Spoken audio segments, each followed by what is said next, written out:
Hello, welcome to Rehab and Recovery with Dr. Miles Sandoval. Today's practice is a Metta or loving kindness meditation when the self is the most difficult person to love.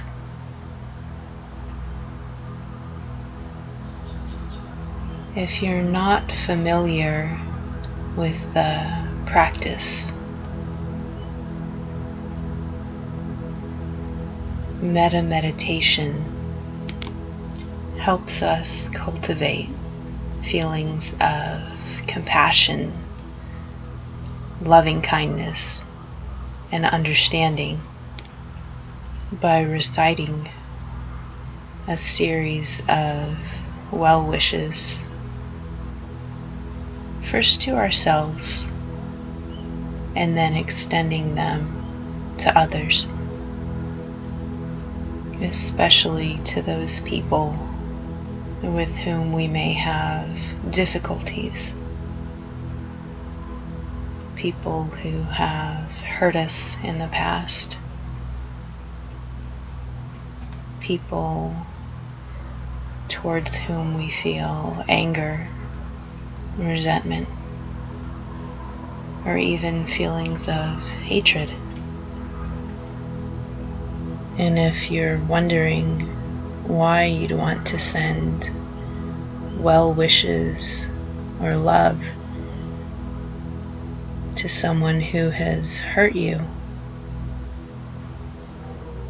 consider the idea that anger, resentment, hatred are forms of poison that we can poison ourselves with, waiting for them to hurt the other person, which they never do.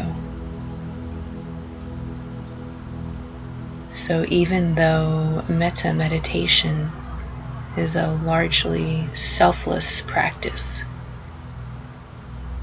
it's also in our own self-interest to cultivate a love for difficult people, because when we can cultivate love, compassion, we can better come to a place of understanding. And when we can better understand why someone might have acted in a certain way,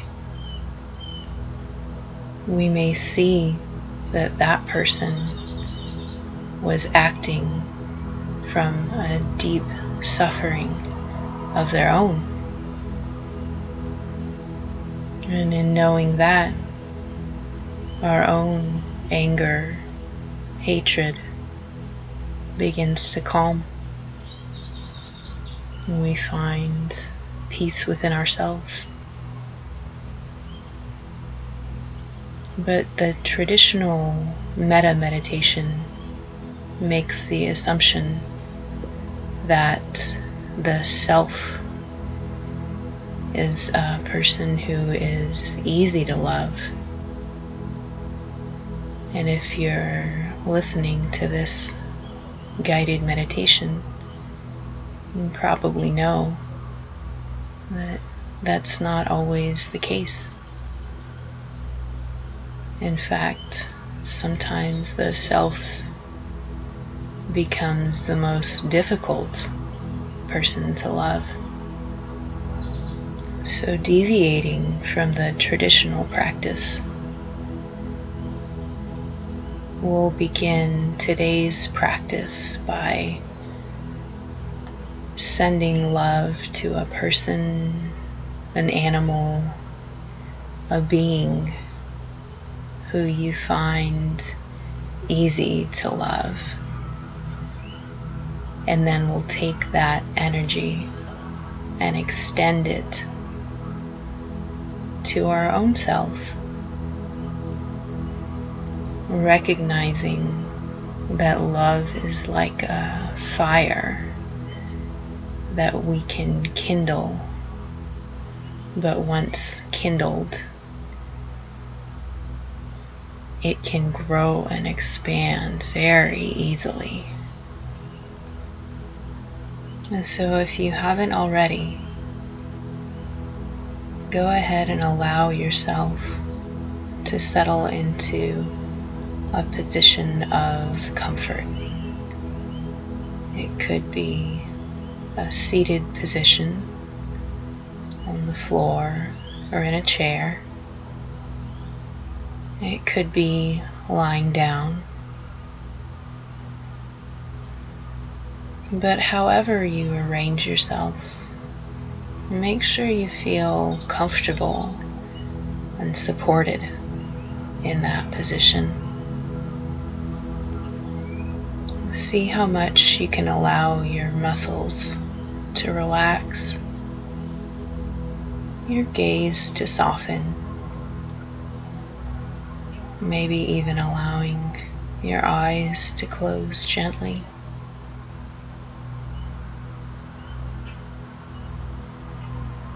And take a moment to notice the quality, depth, and length of the natural rhythm of your breath, getting reacquainted with the physical body. Next, in your mind's eye, visualize a person, a pet, any living being who is particularly easy to love. This could be a spouse, a child, or even a pet like a dog or cat, even a memory of a beloved pet from childhood, someone or something that brings a natural smile to your face when they arise in your thoughts. Now, holding that image in your mind, you might say to them, either aloud or silently, "May you be safe and free from injury. May you transform your suffering. May you rejoice in all joys.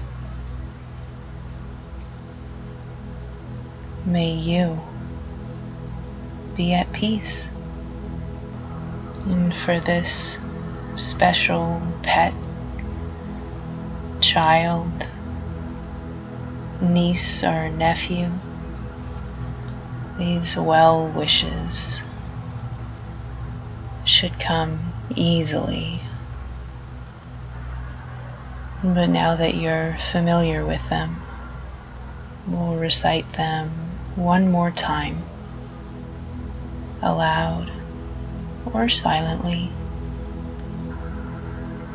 May you be safe and free from injury. May you transform your suffering. May you rejoice in all joys. May you be at peace. And still holding the image of that being in your mind, notice any feelings, emotions that arise. after sharing those well wishes with that special person or animal. You might notice feelings of joy arising in the heart space. You might notice a shift that's a little bit more subtle than that. One of my own teachers describes the practice of Metta as the ecstatic opening of the enraptured heart. Well, that might sound like a little much right now. Well, that's okay. But maybe not. And take a moment to thank that beloved person or animal for their presence in your life before shifting your attention to a more neutral player in your life. And this could be an acquaintance. It could be a cashier that you see at the grocery store. It could be an extended family member. Holding their image in your mind, we'll recite the same phrases once more. May you be safe and free from injury. May you transform your suffering. May you rejoice in all joys. May you be at peace. By first extending our love to a more neutral party, we begin to stretch the boundaries of our capacity for compassion and loving kindness as we prepare to ultimately direct this energy towards ourselves. So once again, holding that acquaintance or neutral party in your mind, we'll share our well wishes with them. May you be safe and free from injury. May you transform your suffering. May you rejoice in all joys. May you be at peace. You might notice an increased ability to share love with this person after beginning with the most dearly beloved being. For the last part of this practice, we'll take the loving energy we've kindled and see how much of it we can direct back to the self. So you might visualize yourself in the mind's eye, or gently rest a hand over your heart space as we prepare to recite those phrases one more time with the word I instead of the word you, either silently or aloud. Can you wish to yourself, may I be safe and free from injury. May I transform my suffering. May I rejoice in all joys. May I be at peace. Breathing deeply in and out. Notice how those phrases feel in the mind, in the body, when you direct them towards yourself. One more time, either aloud or silently. See how much of that loving energy you can channel inward in earnest. May I be safe and free from injury. May I transform my suffering. May I rejoice in all joys. May I learn to be at peace. Notice any softening of the self-loathing, self-downing, or even self-hatred that brought you to this practice. You may notice a large change. It may be very little. Just like building the physical muscles of the body, we can learn to expand the boundaries of our capacity to love. Fortunately, this practice is always available to us to come back to whenever you need.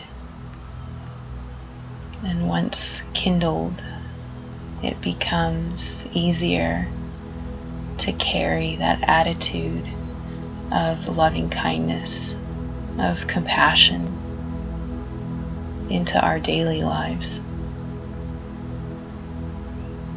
Until next time, may you have peace in your thoughts and peace in your words and peace in your heart.